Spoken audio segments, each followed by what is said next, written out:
Paz y bien, hermanos. Les habla Fray Claudio Antonio Calderón del Valle, sacerdote capuchino, y como de costumbre vamos a meditar el texto que la Santa Madre Iglesia nos propone en este domingo 23 del tiempo ordinario. Concretamente, la perícopa que hoy nos ocupará será Mateo capítulo 18, versículos del 15 al 20. Y siempre damos unas pinceladas del contexto en el que fue escrito este Evangelio. Acordémonos que fue escrito en el año 80 por Mateo y su comunidad, posiblemente en la localidad de Siria de Antioquía, y fue escrito en tiempos de persecución y en tiempos de huida. 10 años antes, en el año 70, los romanos habían entrado a Jerusalén a sofocar una rebelión hebrea, terminando todo esto con la destrucción del templo. Ese mismo año 70, los fariseos expulsarían a los cristianos de la sinagoga, dándose así una gran y fuerte persecución que haría que muchos cristianos tuviesen que huir de sus casas y ubicarse en nuevos poblados. También tenemos que recordar el esquema tradicional y general que sigue San Mateo a la hora de escribir su Evangelio. Recordemos que Mateo va mezclando secciones narrativas con discursos. De hecho, todos los textos que hemos venido meditando hace 3 domingos pertenecen a la quinta sección del Evangelio, a la quinta sección narrativa, a quienes los expertos han intitulado La Iglesia Primicias del Reino de los Cielos. Pero hoy vamos a entrar en la parte del discurso de esta quinta sección, a quienes los expertos han intitulado Discurso Eclesiástico. Y es que en este discurso se van a tratar diferentes temas que atañen a la vida eclesiástica. Por ejemplo, en el capítulo 18, versículo 1, se va a tratar el tema de quién es el mayor. En el capítulo 18, versículo 5, el tema del escándalo. Y en el capítulo 18, versículo 12, la muy y apreciada parábola de la oveja perdida. Inmediatamente tenemos nuestro texto en nuestra perícopa, que repito, es Mateo 18, versículos del 15 al 20. Vamos a empezar entonces a hacer la exégesis de este hermosísimo texto que nuestra iglesia nos propone. Y dice así el versículo 20. Si tu hermano llega a pecar, ve y corrígele a solas, tú con él. Si te escucha, habrás ganado a tu hermano. Y ya inmediatamente el texto nos propone la temática, una de las temáticas centrales del Evangelio de hoy: cómo comportarnos y qué hacer frente al pecado del hermano. Por eso los expertos y editores normalmente han puesto como título a esta sección La corrección fraterna. Ahora bien, tenemos que hablar forzadamente del tema del pecado. Y lo primero que tenemos que decir es que frente al tema del pecado, lo primero que tenemos que recordar es que todos somos pecadores. Es que todos hemos contraído esa, entre comillas, enfermedad congénita que llamamos pecado original, que es una propensión al pecado. Es algo que hemos adquirido fruto de la herencia que nos dejaron nuestros padres primigenios y que después nosotros en nuestros actos libres hemos llegado a desarrollar y hemos quedado esclavos y encadenados por nuestros propios actos torcidos. Esta palabra pecado en griego se dice hamartía, y hamartía pretende traducir uno de los términos hebreos para el concepto del pecado, y me refiero a la palabra hataat. Hataat, tanto hataat como hamartía significa errar en el blanco, y es una palabra que pertenece a la jerga militar, específicamente a la jerga de la arquería. Es una palabra que simboliza cuando un arquero ve un blanco, estira su arco, pone la flecha y lanza la flecha buscando dar en el blanco, pero no siempre da en el blanco. Entonces es una palabra que nos habla de la realidad de nuestro pecado. ¿Qué es el pecado del hombre? Bueno, en el fondo del pecado, aunque parezca contradictorio, hay siempre una búsqueda del bien, porque estamos buscando subjetivamente un bien con minúscula, diríamos, Ahora, el problema es que erramos en el blanco porque buscamos un bien donde no existe el bien, fuera de la ley de Dios, fuera del orden fijado por Dios. Otra cosa que tenemos que recordar es que al enfrentarnos a la materia del pecado del hermano, antes que todo debemos de recordar que también nosotros somos pecadores y que al acercarnos al pecado que ha cometido el hermano tenemos que acercarnos con esta solidaridad que nos da el sabernos también pecadores. La pregunta es, ¿cómo debemos comportarnos? Bueno, por eso dice el Evangelio de hoy que tenemos que comportarnos de la siguiente forma. Y antes de entrar en la meditación concreta del versículo 15, tenemos que irnos para atrás, unos versículos para atrás, y me refiero a Mateo capítulo 18, versículo 11 y Mateo 18, versículo 14. Si no hacemos esto, corremos el riesgo de malinterpretar esta perícopa, porque si la leemos así como está, del versículo 15 al 20, a algunos se podría dar una mala idea, como que esto es simplemente un texto jurídico a seguir a la hora de expulsar a un hermano de la comunidad. Y este no es el criterio central que rige la perícopa que hoy vamos a meditar. Pasemos inmediatamente al versículo 11 de este capítulo 18. Y estos dos versículos se encuentran dentro de la parábola de la oveja perdida. Acordémonos que el texto evangélico es un continuo que no está dividido. En nuestras versiones en español, los editores que publican nuestras Biblias han introducido títulos que son artificiales y que no pertenecen a la palabra de Dios. ¿Y para qué les cuento esto? Bueno, para que tomen en cuenta que el Evangelio es un todo y que no se puede seccionar. Mucho menos podemos sacar versículos de su contexto o perícopas de su contexto. Y es lo que se llama el principio de la analogía de la escritura.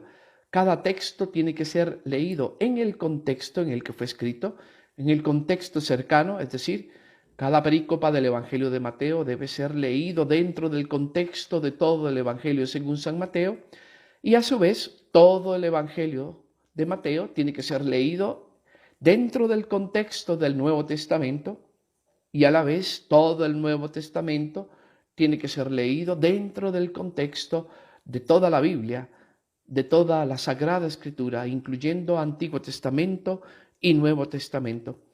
Siempre que sacamos las cosas de contexto, siempre que recortamos versículos, sacándolos de su contexto, cometemos un error.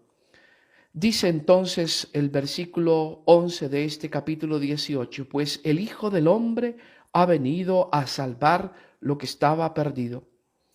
Y el versículo 14 de este mismo capítulo 18 dice, de la misma manera, no es voluntad del Padre Celestial que se pierda uno solo de estos pequeños. Entonces ya estos dos versículos previos a nuestra perícopa nos ponen el centro de la perícopa que nos toca hoy en meditar. La perícopa que va del 15 al 20 no es un texto jurídico para expulsar a un hermano que peca de la comunidad cristiana. Todo lo contrario, es una propuesta evangélica y amorosa para salvar al que estaba perdido. Es una propuesta amorosa para que no se pierda ni uno solo de los pequeños. Y esto tenemos que dejarlo bien en claro.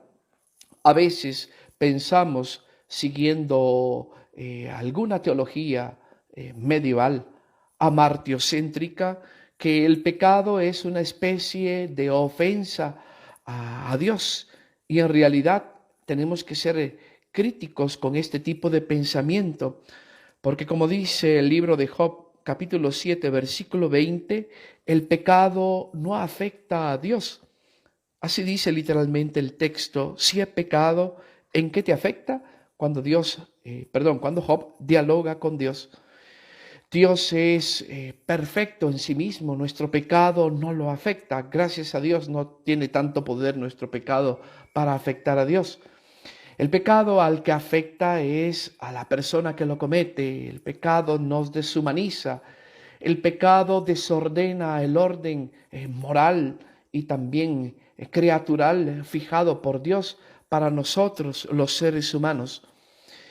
Así que esta idea de que Dios está ofendido y que tenemos que reparar, ¿verdad?, el honor de Dios ofendido es una óptica medieval que yo diría que es teológicamente incorrecta, porque cuando Jesús vino a la tierra no está preocupado por su honor, está preocupado, como dicen estos dos versículos, por salvar, el verbo sozo, y por rescatar aquello que estaba a punto de perderse. Y Mateo usa el verbo apolumi. Entonces, que no se pierda ninguno, salvar a todos. Y esto es lo que moviliza y lo que está en el centro del corazón de Jesucristo y lo que está en el corazón del centro de la economía salvífica de la Iglesia Católica, al menos lo que debería estar en el centro. Entonces, ahora sí, ya tenemos el contexto. El contexto es salvar lo que estaba perdido.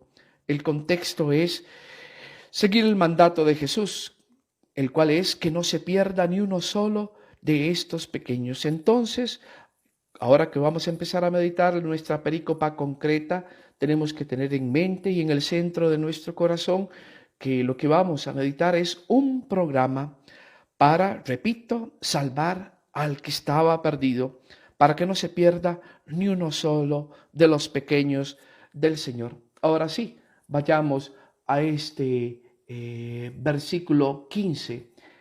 Si tu hermano llega a pecar, ve y corrígele a solas. Si te escucha, habrás ganado a tu hermano.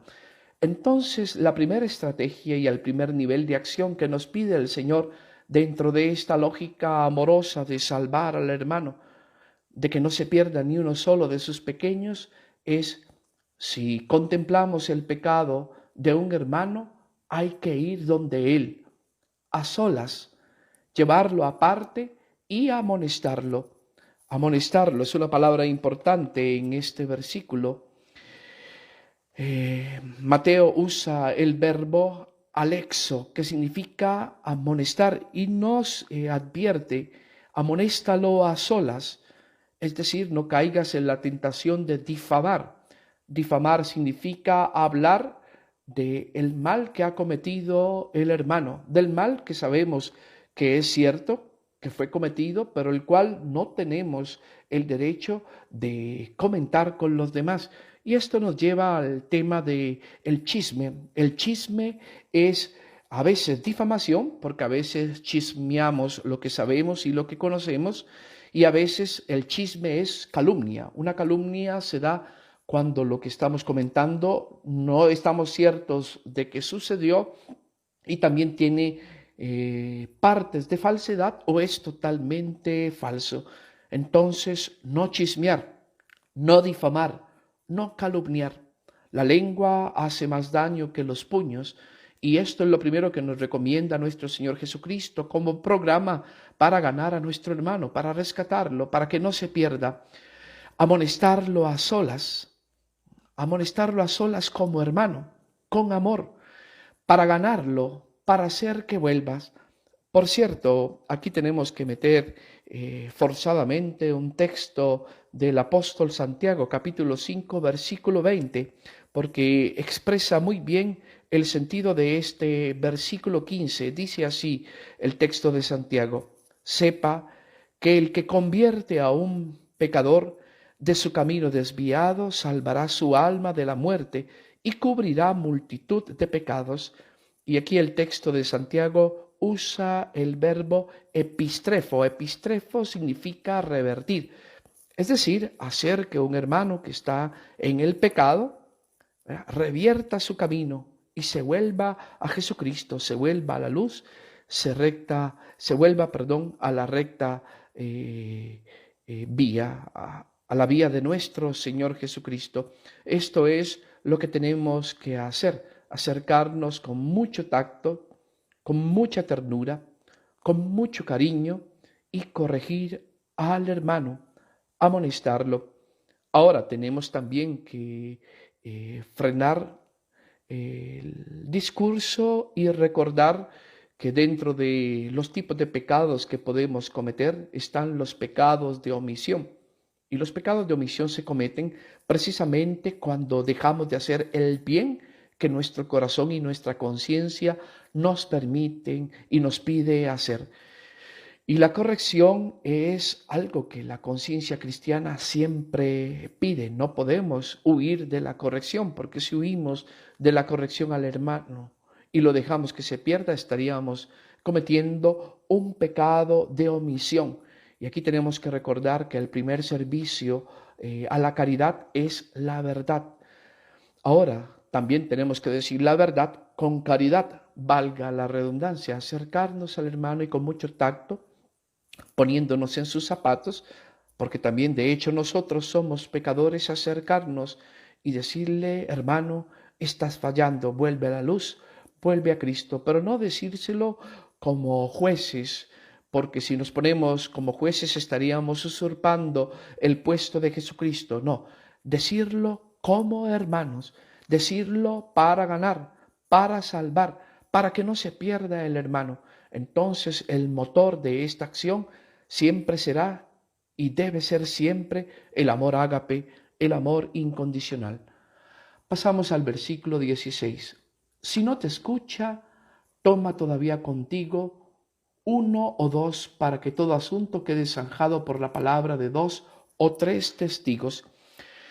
Y aquí el verbo que tiene preeminencia es el verbo paralambano, que se traduce como asociarte. Asóciate con dos o tres hermanos de comunidad, con dos o tres que tengan caridad, con dos o tres también que no chismeen, que no difamen, que no calumnien, con dos o tres que también recuerden que ellos también son pecadores, con dos o tres que tengan bien claro que lo que estamos haciendo es una maniobra, un segundo nivel de acción para intentar rescatar, salvar, ganar al hermano.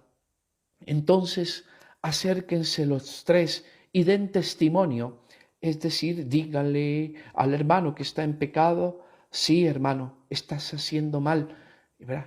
Y hay que tener en cuenta que llamar a dos testigos dentro de la cultura semítica y también de la cultura griega significa que dos testigos dicen la verdad. Acordémonos que estas culturas antiguas eran culturas del honor y culturas de la palabra. Entonces, cuando había dos testigos que secundaban un mismo testimonio, dentro de la cultura significaba que se estaba diciendo la verdad.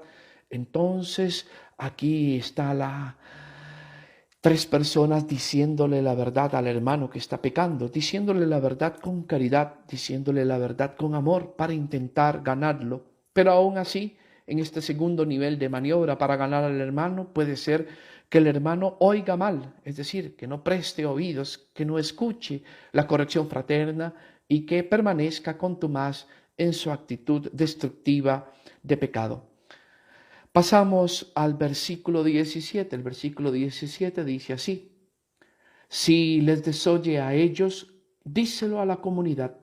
Y si también desoye a la comunidad, considéralo como al pagano, como al publicano. Y aquí entramos en el tercer nivel o el grado de maniobra de acción. Entonces dice que si oye mal la persona, que si desoye la persona a la que estamos corrigiendo, entonces díselo a la comunidad. Ahora, como vamos a ver al final de esta pericopa, la comunidad es una comunidad reunida alrededor de Cristo, una comunidad que está puesta a la escucha del Espíritu Santo, una comunidad que tiene como centro al mismo Jesucristo, una comunidad, se supone, cristiana, que es reflejo vivo de Cristo, una comunidad que también tiene como principio el amor y como modus operandi el amor ágape, una comunidad que no chismea, una comunidad que no difama, una comunidad que no calumnia, una comunidad que quiere salvar, que quiere ganar, que quiere rescatar al hermano. Entonces hay que decírselo a la comunidad. ¿Para qué? Para que la comunidad entonces hable con el hermano, hable con verdad, pero con caridad. Y no solo hable una comunidad para que se una en oración por el hermano e implore a Dios la conversión del hermano. Ahora, una comunidad que le va a dejar patente al hermano que su actitud destructiva de pecado no solo está haciendo que rompa la comunión con Dios, sino también está haciendo que rompa la comunión con la comunidad y que el mismo pecado nos pone automáticamente fuera de la comunidad. Esto es lo que tiene que recordar la comunidad. Una comunidad que ofrezca herramientas y que ofrezca la posibilidad y la oportunidad de regresar. Una comunidad que ayude al hermano a convertirse. Ahora, dice el texto, y quizás sea la parte más difícil de traducir y de interpretar de todo el versículo, dice, si también desoye a la comunidad, considéralo como un pagano o como un publicano. Entonces aquí tenemos que frenarnos. ¿Por qué? Porque si escuchamos esta palabra, pagano, etnikos en griego, y publicano, teloneis, podríamos pensar al estilo fariseo, que despreciaban a los paganos y despreciaban también a los publicanos. No, el Señor no nos está recomendando que nos comportemos como los fariseos, los saduceos o los escribas. El Señor nos está pidiendo que nos comportemos como Él, según su praxis. De hecho, ya lo habíamos mencionado en el Evangelio del domingo pasado. ¿Cuál es la praxis de Jesús? La praxis de Jesús es el ágape, y el ágape es amor incondicional. Entonces, trátalo como a un pagano y a un publicano. Significa trátalo como Jesús trató a los paganos y a los publicanos. ¿Y cómo trató Jesús a los paganos y a los publicanos? Bueno, con más amor, con más paciencia. Nunca rechazó a un pagano y a un publicano. De hecho, todos los líos que tuvo Jesucristo fue porque comía con paganos y con publicanos, porque se sentaba con ellos a la mesa y les hablaba con ternura y con cariño, intentaba ganarlos para el Padre, intentaba que dejaran esa actitud destructiva del pecado que los deshumaniza. Les intentaba recordar la dignidad que tenían como criaturas de Dios y les ofrecía la posibilidad de transformarse en hijos a través del bautismo. Entonces, lo que estamos viendo en este versículo 17 es una maniobra desesperada de amor. El Evangelio nos está recomendando: haz todo lo posible por ganar a tu hermano. Haz todo lo que haría Jesús. Piensa como Jesús, habla como Jesús, actúa como Jesús habló y actuó y pensó frente a los paganos, frente a los pequeños, frente a esos que están fallando en el blanco, frente a esos que buscando el bien lo buscan donde no está y terminan bajo las redes de sus propios pecados, bajo las cadenas de sus propias culpas, bajo los barrotes de sus propios actos torcidos. Es un evangelio hermosísimo y que no invita a la expulsión, sino todo lo contrario. Repito, es una invitación a comportarnos como se comportaría Jesús, una invitación para salvar, para ganar, para no dejar que se pierda ninguno de nuestros queridos hermanos. Por cierto, todos hemos pasado por la historia del pecado y todavía nos toca por pasar algunas veces más. ¿Cómo te gustaría ser tratado si tú estás en el papel de ese pecador? Bueno, esta es la pregunta que está en el centro. ¿Te gustaría ser tratado con desprecio o te gustaría ser tratado como trató Jesús a los publicanos y a los paganos? Obviamente nos gustaría ser tratados como nos trató Jesús, con amor ágape. Entonces, repito, lo que hemos meditado es el método de Jesús, el método para salvar, el método para no dejar perder, el método para ganar. Aquí los verbos centrales son sozo, salvar, ouk, apolumi, no dejar perder, y el verbo kerdaino, ganar, ganar al hermano. Esto es hermoso, hermoso. Seguimos adelante con el versículo siguiente, que es el versículo 18. Dice así el versículo 18. Yo os aseguro que todo lo que atéis en la tierra quedará atado en el cielo, y todo lo que desatéis en la tierra quedará desatado en el cielo.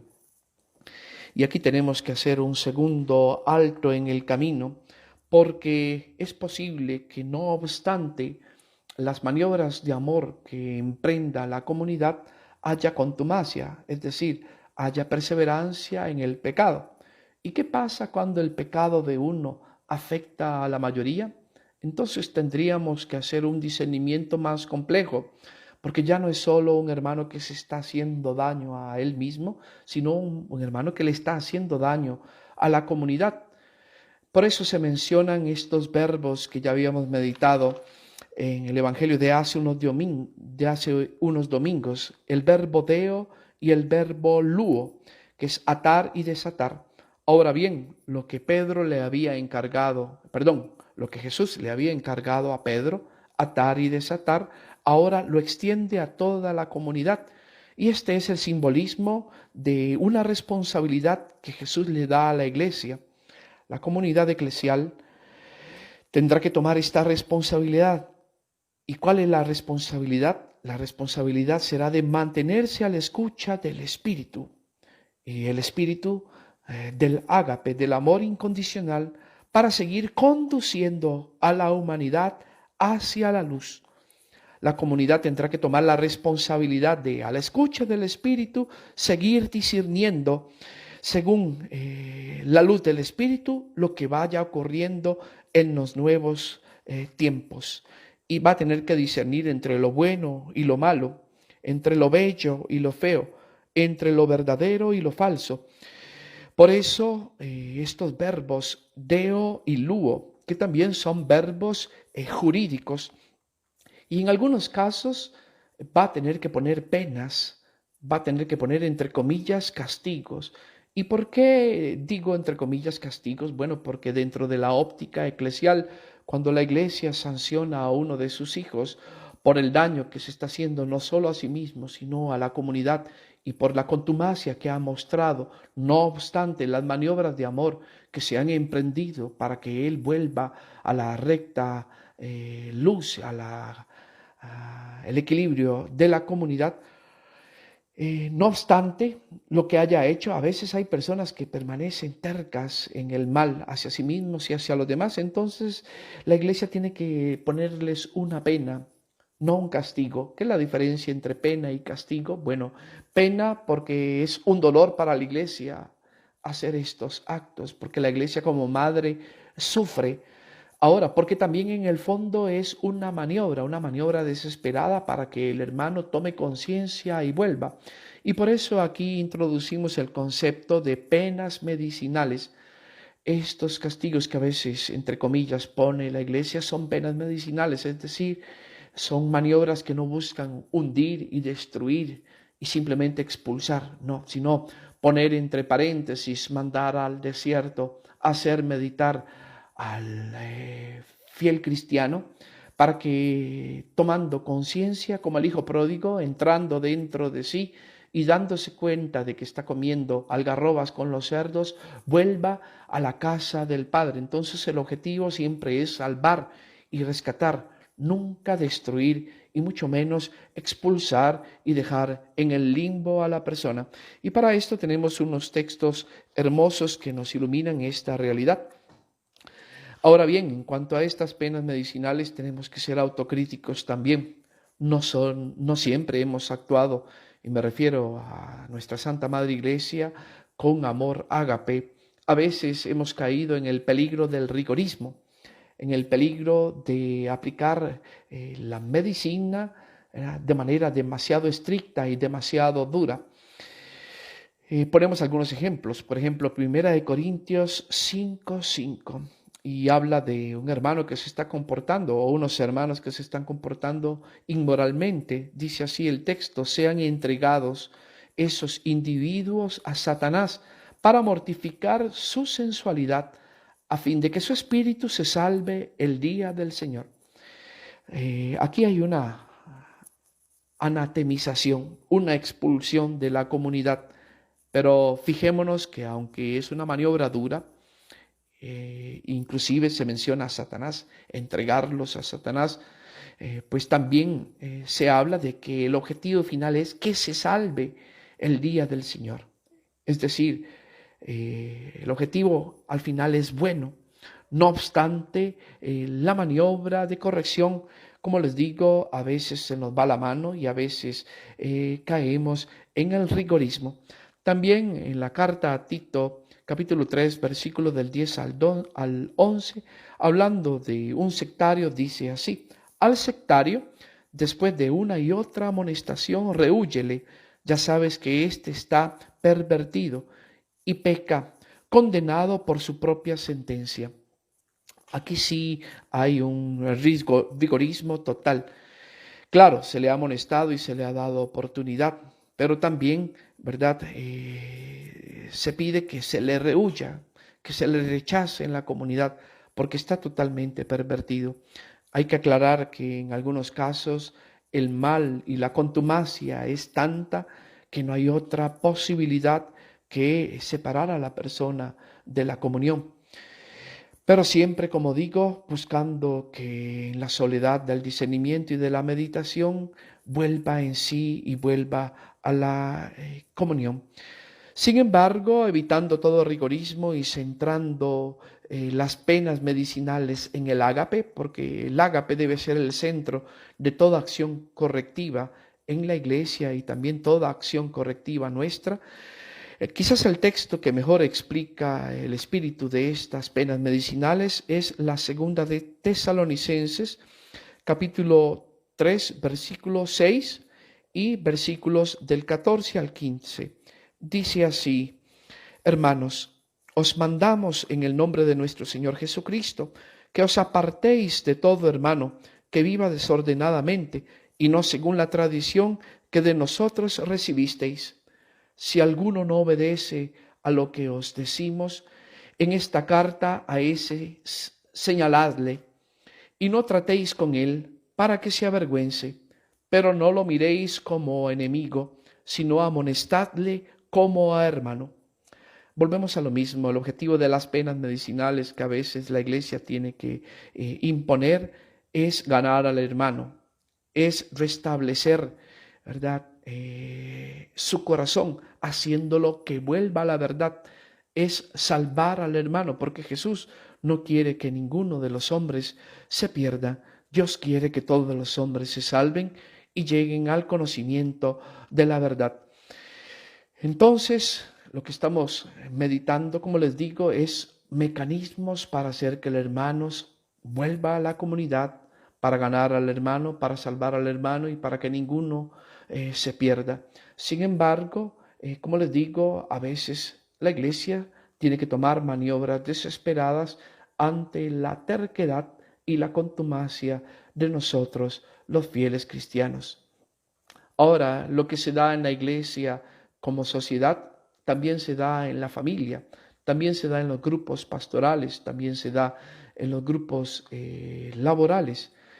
Y la pregunta es, ¿cómo tratar al hermano que peca? ¿Cómo comportarte? Bueno, el espíritu y el centro de cómo comportarnos está en la paciencia, en el amor ágape. Busca ganar a tu hermano, busca que no se pierda. Busca salvar a tu hermano, ese es el espíritu. Si a pesar de los pesares, usando todos los mecanismos habidos y por haber, el hermano permanece contumaz en el pecado, se sigue dañando y sigue dañando a la comunidad, la caridad también nos va a llevar a tomar en cuenta la ejecución de estas penas medicinales de las que ya hemos hablado. Seguimos adelante con el versículo 19. Dice así el versículo 19. Os aseguro también que si dos de vosotros se ponen en acuerdo en la tierra para pedir algo, sea lo que fuere, lo conseguirá de mi Padre que está en los cielos. Y aquí tenemos que frenarnos porque estos son uno de los versículos quizás más mal interpretados en la actualidad. El versículo 19 usa el verbo sinfoneo. Sinfoneo viene de la partícula sin, que significa unir algo, con o juntar algo, y la partícula phonei, que significa sonido, tono, palabra, voz, idioma. Entonces son dos sonidos que suenan juntos. Y en español tenemos la palabra sinfonía, y es un hermosísimo ejemplo, y un ejemplo que nos da para mucho. Una sinfonía son una obra musical interpretada por muchos músicos que tocan, ¿verdad?, juntos, sinfónicamente y dirigidos por un solo director. Y aquí tenemos que frenarnos, porque lo primero que tenemos que meditar contemplando este verbo es que cada músico tiene su particularidad, tiene su propio instrumento y también tiene una melodía que, si bien es diferente, es un todo junto con los demás instrumentos y demás melodías en la obra sinfónica que se está ejecutando. El número 2, ahora el músico interpreta una obra ya compuesta. El músico no compone, no improvisa, interpreta algo que ya está dado. Y aquí tenemos que ya aclarar. Bueno, los fieles cristianos, cuando intentamos orar, es igual que una sinfonía. Nosotros tenemos que ejecutar la obra que ya ha sido escrita, es decir, la voluntad de Dios. Y el compositor es Dios y el director de la obra es Dios. Ahora, cada músico, cada instrumento es diferente, pero estamos llamados a tocar sinfónicamente y es el concepto de pluriformidad. Todos somos diferentes, pero estamos unidos en un mismo Cristo y guiados por el mismo Espíritu, el Espíritu del amor ágape. Entonces, ahora sí, vamos a entender bien lo que dice el texto. Bueno, cuando vivimos en sinfonía de amor y cuando nos unimos en sinfonía de amor, entonces podemos pedir o demandar al cielo y Dios va a escuchar nuestra súplica. Y aquí Mateo usa el verbo aiteo, que significa pedir y demandar.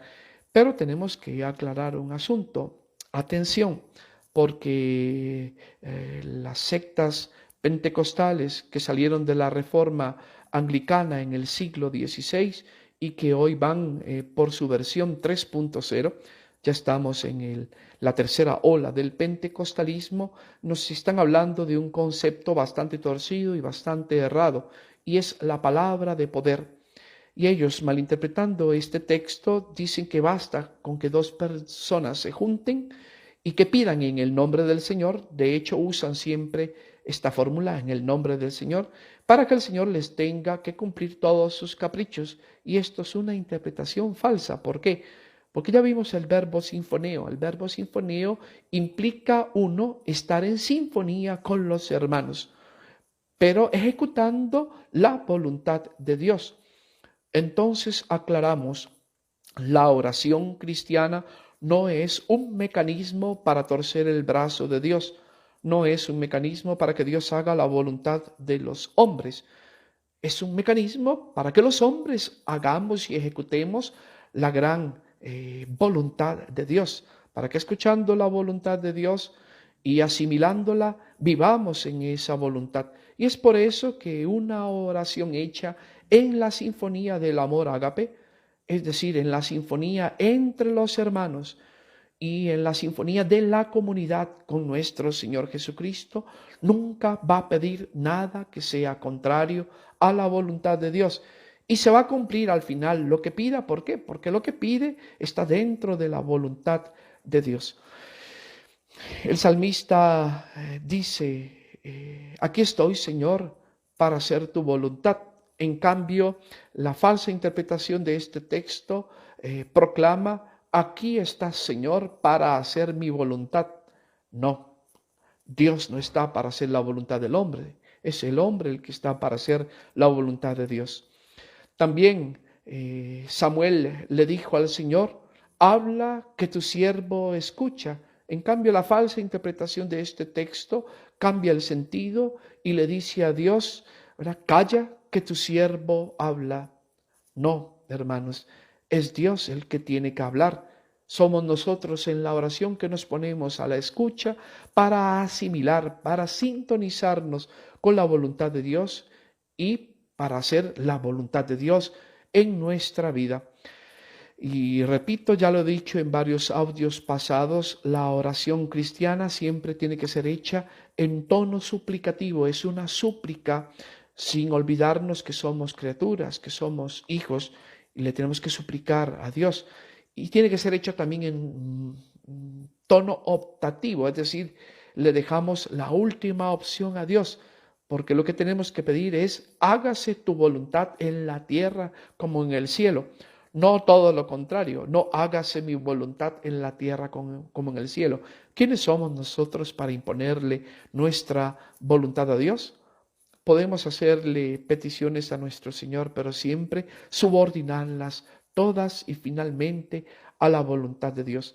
Y esto queda bien claro en una palabra que no sale en el Evangelio de hoy, sin embargo ha salido en evangelios pasados, y es el concepto de exhomologueo, y es el concepto de la oración. La oración es un sintonizarnos con la voluntad de Dios para, entendiendo y asimilando la voluntad de Dios, ejecutarla y ponerla por obra en nuestra vida. Entonces el versículo 19 de este Evangelio nos invita a vivir en la sinfonía de Dios, de vivir en la comunión con los hermanos y juntos hacer la voluntad de Dios. Por lo tanto, esta palabra sinfoneo, ¿verdad?, supone la sinfonía también más amplia con la voluntad de Dios. Y toda oración tiene que ser hecha en esta sinfonía. Escuchamos la sinfonía del ágape, el amor y la voluntad amorosa de Dios que el cristiano debe escuchar y que luego, asimilándola, debe vivir en su propia vida. Por cierto, aunque los instrumentos sean diferentes, van ejecutados de manera sinfónica. Entonces aquí somos los hijos de Dios los que nos unimos sinfónicamente en la obra del amor de Dios. Pero como les digo, la canción y la partitura la pone Dios. De Dios es la voluntad amorosa. Él escribió la partitura, Él la compuso y Dios es el director de la obra. El reino es de Dios, la voluntad de Dios, y somos los hombres los que tenemos que estar dentro del reino en comunión y hacer siempre la voluntad de Dios. Por cierto, todo esto tiene que ver también con lo que ya meditamos, porque precisamente el hermano que peca es el hermano que dentro de la sinfonía del amor de Dios desafina, es aquel que no quiere seguir la partitura, es aquel que no quiere seguir al director, es aquel que no quiere seguir la obra de amor compuesta por Dios, sino que se ha erguido a sí mismo como su propio ídolo y se ha independizado de la voluntad de Dios y vive hundido en el pecado. Bueno, también a la luz de toda la perícopa podemos decir que el método para recuperar al hermano que nos proponían los versículos del 15 al 17, 18, pues es un método para hacer que el hermano vuelva a la sinfonía de amor del Señor. Y pasamos al versículo 20. Dice así el versículo 20: porque donde están dos o tres reunidos en mi nombre, allí estoy yo en medio de ellos. Y aquí Mateo usa el verbo sinago, que viene otra vez de la partícula sin, que significa unión, poner juntos, estar con, y el verbo ago, que significa guiar, conducir, ir. Entonces, sinago significa estar reunido, caminar en comunión, dejarnos conducir. No basta con decir que estamos reunidos en el nombre del Señor para que el Señor esté en medio de nosotros. Tenemos que estar dejándonos conducir. Tenemos que estar dejándonos guiar por el Señor. Es muy fácil decir que estamos reunidos en el nombre del Señor, pero al final todo puede ser un disfraz porque no estamos atentos a la escucha del Espíritu Santo, a la escucha de la voluntad de Dios, sino que nos queremos guiar y conducir por nuestro propio criterio, por nuestros caprichos egoístas. No, y este verbo sinago indica que debemos de escuchar al Maestro y guiarnos, dejarnos guiar por el Maestro. Es por eso que los que nos dejamos guiar por el Maestro y por su evangelio de amor, por su evangelio agápico, tenemos la garantía de que Jesús está en medio de nosotros. Por eso es que se nos llamó cristianos, otros Cristos. Se supone que estamos imbuidos del Espíritu de Cristo. Se supone que pensamos, que hablamos y que actuamos como Cristo. Se supone que estamos bajo la comunión que predicó Cristo, que es no solo una comunión por voluntad humana, sino una comunión fomentada y reforzada por la gracia de Dios en la que vivimos. Y precisamente esta es también la comunión que rompe el que cae en el pecado.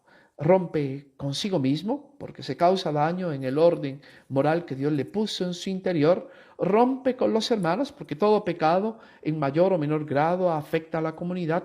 Rompe también con el Padre, el Hijo y el Espíritu Santo, de quien se aparta. Entonces volvemos a reafirmar los mecanismos que nos dio el Evangelio para recuperar, salvar y no dejar que se pierda ningún hermano, son mecanismos para restablecer la comunión, para lograr hacer que aquel que se había ido de la comunión por el pecado vuelva a dejarse guiar, a dejarse conducir por el Señor, a ir con el Señor, es decir, vuelva a la plena comunión.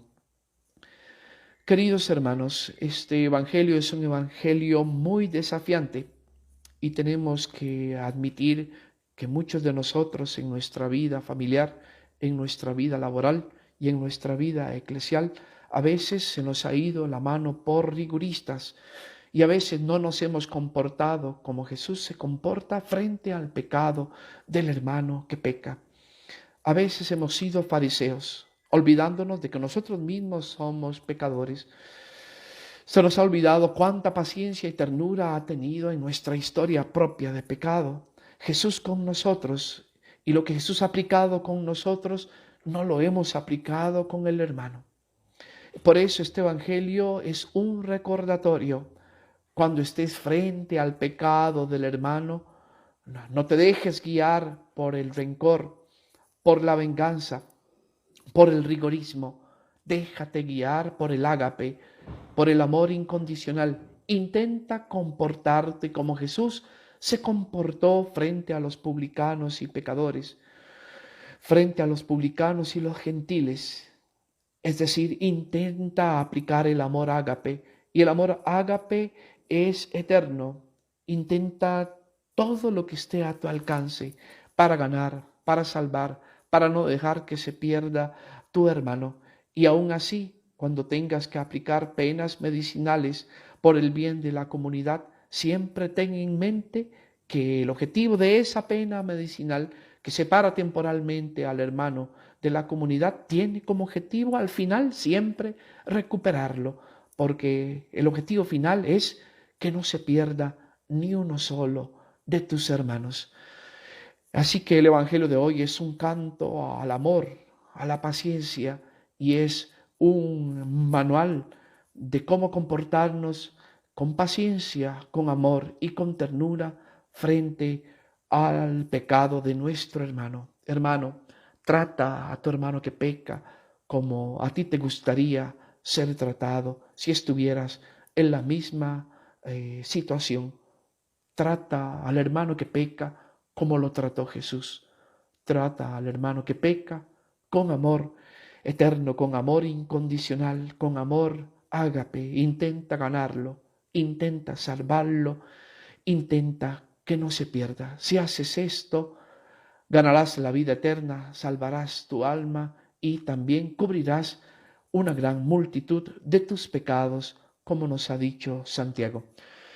Queridos hermanos, les envío un saludo donde quiera que que se encuentren siempre con toda humildad. Les pido sus oraciones. Oren por mi conversión, oren también por mi vocación, oren también por la conversión y la vocación de mis hermanos, oren también por mi familia de sangre. Y los quiero animar a todos siempre en medio de esta situación tan nueva, tan sui generis, tan amorfa, como está siendo la crisis sanitaria, la crisis política y la recesión económica que todos nuestros países están viviendo en mayor o menor grado. No se les olvide, Cristo está con nosotros, Cristo nos ama con amor ágape. Ahora es tiempo de vivir en esta sinfonía de amor, es tiempo de hacer vida este verbo sinfoneo, es tiempo de hacer vida este verbo sinago. Comportémonos como comunidad en sinfonía de amor. Cristo estará en medio de nosotros. Unámonos a nuestro Señor Jesucristo y cumplamos su voluntad. Él estará con nosotros como lo ha estado siempre, en las buenas y en las malas, conduciéndonos hasta la vida eterna. Cristo nunca nos ha dejado solos y nunca nos dejará. Que no se nos olvide esto. Les envío a todos mi cariño, mi bendición. Que el Señor los bendiga. Paz y bien en nuestro Señor Jesucristo. Que tengan todos un feliz fin de semana.